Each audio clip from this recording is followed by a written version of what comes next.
হ্যাঁ, ঠিকই ধরেছ, এখন আমরা শান্তিনিকেতনে। কলকাতার খুব কাছাকাছি দুটো দিন শান্ত পরিবেশে কাটানোর কিন্তু সেরা ঠিকানা হলো এই শান্তিনিকেতন। আমি যখন কোথাও ঘুরতে যাই তখন শান্ত পরিবেশে সবুজের মাঝখানে, প্রকৃতির মাঝখানে থাকবার জন্য বেছে নিই। প্রতিবার যখন শান্তিনিকেতনে আসি সেই কারণে আমি সোনাঝুরি হাট যেখানে বসে সেখানে যে হোমস্টে এবং হোটেলগুলো আছে সেখানে থাকি। কিন্তু প্রতিবারই এসে দেখি ওই হাট বসবার কারণে বেশ কোলাহলযুক্ত ওই জায়গা। তাই এবার যখন শান্তিনিকেতনে এলাম তার আগে ভেবেই রেখেছিলাম সবুজের মাঝখানে তো থাকবই, কিন্তু জায়গাটা হতে হবে শান্ত। বেছে নিলাম বনবীথির হেসেল ঘর।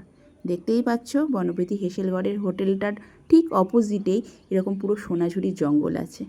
এই ব্লগে তোমাদের সাথে এই বনবীথির হেসেল ঘর সম্পর্কে পুরো ডিটেলস থাকবে।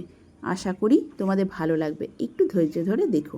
এই ব্লগে তোমাদের সাথে শেয়ার করব যে বনবীথির হেসেল ঘরে কিভাবে আসতে হয়, রুম ট্যুর দেব, রুমে কি ভাড়া আছে সেটা জানাবো, হোটেলের চারপাশটা ঘুরে দেখাবো এবং সবচেয়ে বড় কথা, এই হোটেলে কিন্তু শুধু থাকবার কারণে নয়, খাওয়ার জন্য কিন্তু খুব জনপ্রিয়। তাই খাবারের রিভিউও দেব, আর এই হোটেলে থাকবার কি কি সুবিধা আছে আর কি কি অসুবিধা আছে পুরোটাই তোমাদের সাথে শেয়ার করব। চলো প্রথমেই তোমাদেরকে আমাদের এই দুদিনের আস্তানাটা ঘুরে দেখাই। আমরা কিন্তু এখন হোটেল প্রেমিসিসের মধ্যে ঢুকে পড়েছি। ঢুকেই বাঁদিকে একটা ছোট্ট মাঠ আছে, নানান রকম ফুলের গাছ, বাহারি গাছ দিয়ে সাজানো।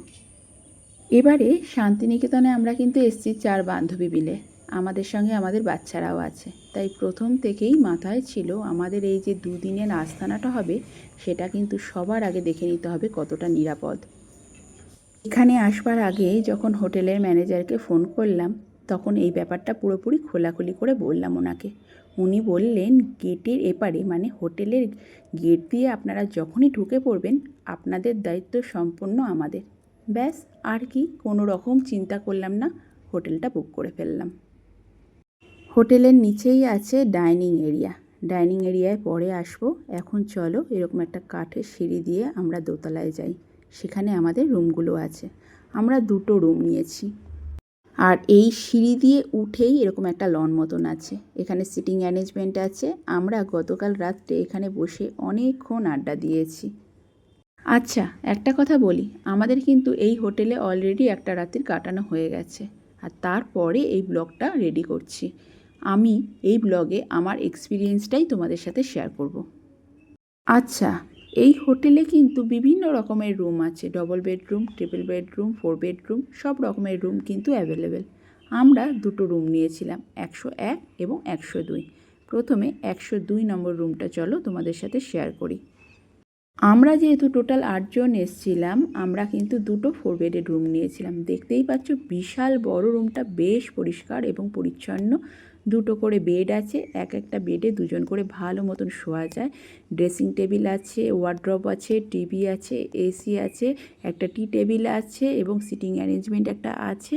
বাথরুমটাও বেশ বড়, গিজার আছে, আর সবচেয়ে বড় কথা এখানে কিন্তু একটা লাগোয়া ব্যালকনিও আছে। আচ্ছা, এই রুমগুলোর তারিফ কিন্তু উইকডেজ এবং উইকেন্ড হিসাবে চেঞ্জ হতে থাকে। আমরা উইকেন্ডে রুম পাইনি, সেই কারণে আমরা উইকডেজে গেছিলাম এবং তখন এই রুমগুলোর ভাড়া নিয়েছিল 2350 টাকা করে। এই রুমটা হলো 101 নম্বর রুম। এই রুমটাও বেশ বড়, একই রকম, কিন্তু বাচ্চারা ঢুকে বিভিন্ন দিকে লাগেজ রেখে এই ঘরটাকে একটু মেসি করে রেখে দিয়েছে। তাই তোমাদের একটু এক ঝলক দেখালাম, কিন্তু এই রুমটাও কিন্তু খুব বড় সড়ো, পরিষ্কার পরিচ্ছন্ন। এই রুমের সঙ্গে যে বাথরুমটা আছে সেটাও খুব বড়, আর সবচেয়ে ভালো পার্ট এইখানেও একটা ব্যালকনি আছে, আর ব্যালকনি থেকে বাইরেটা পুরো পরিষ্কারভাবে দেখা যায়। ব্যালকনিতে দাঁড়ালেও তোমরা এই সোনাঝুরির জঙ্গল কিন্তু দেখতে পাবে।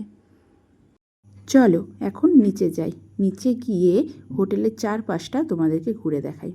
আগেই বলেছি এই হোটেলটা শুধু স্টে হিসাবে জনপ্রিয় নয়, এই হোটেলের খাবার দাবারও কিন্তু খুব ভালো। অনেকে এখানে না থাকলেও এখানে দুপুরের খাবারটা অন্তত খেতে আসে। দেখতে পেলে এটা কিন্তু একটা আউটসাইড কিচেন সেটআপ। আমরা যখন গিয়েছিলাম তখন গ্যাসের খুব প্রবলেম হচ্ছিল, তাই ওরা কাঠের জালে রান্নার ব্যবস্থা করেছিল। এখন দেখতে পাচ্ছ সামনেই আছে একটা বড় সড়ো পার্কিং এরিয়া। তোমরা যদি তোমাদের গাড়ি করে আসো তাহলে তোমাদের গাড়িটা এখানে নিরাপদে থাকতে পারবে। আমি খুব ভোরবেলায় ভিডিওটা করছি। এখানে অনেক টোটোও দাঁড়িয়ে থাকতে আমরা দেখেছি, যেই টোটোগুলো তোমাদেরকে আশেপাশটা পুরো ঘুরে দেখাবে। তোমাদের অবশ্যই সেটা বুকিং করতে হবে। সামনেই দেখতে পাচ্ছ একটা লেডিস টয়লেট এবং জেন্টস টয়লেটের ব্যবস্থা আছে, কারণ যারা বাইরে থেকে আসে এখানে রুম নেয় না তারা এখানে ফ্রেশ হতে পারে। আর ঠিক হোটেলের পেছনেই আছে একটা ছোটোখাটো বাগান, শাক সবজি বিভিন্ন রকমের এখানে চাষ করা হয়েছে। এই হোটেলের একটা অসুবিধা আমাদের কাছে খুব মনে হয়েছে, সেটা হলো এই হোটেলের যোগাযোগ ব্যবস্থা। বোলপুর স্টেশনে নেমেই যে কোনো টোটো এখানে আসতে রাজি হচ্ছিল না। যারা রাজি হচ্ছিল তারা আকাশ ছোঁয়া দাম চাইছিল। আমরা দুটো টোটো নিয়ে এলাম, প্রায় এক একটা টোটো 200 টাকা করে নিল, কারণ এই হোটেলটা অনেকটা একটু ভেতরের দিকে, রানিং কোনো টোটো আমরা পাচ্ছিলাম না।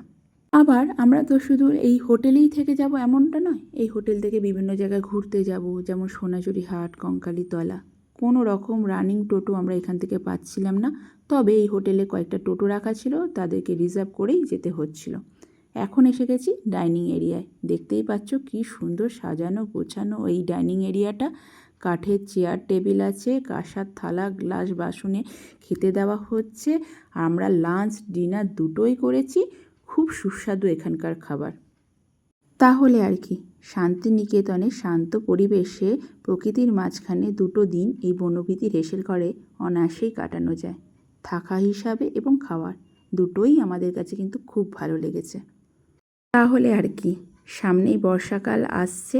শীতকালে যেমন শান্তিনিকেতন ভালো লাগে, বর্ষাকালে সোনাঝুরির জঙ্গলে বৃষ্টি দেখতেও কিন্তু আমার বেশ লাগে।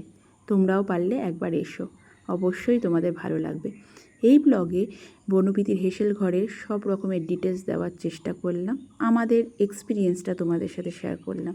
আরও কিছু যদি তথ্য লাগে তাহলে এই ডেসক্রিপশান বক্সে যে ফোন নাম্বারটা দেওয়া থাকবে তাতে কন্ট্যাক্ট করে নিও। এই ব্লগটা কেমন লাগলো অবশ্যই জানিও, আর যদি ভালো লাগে তাহলে আমাদের পরিবারের সঙ্গী হয়ে যাওয়ার অনুরোধ রইল।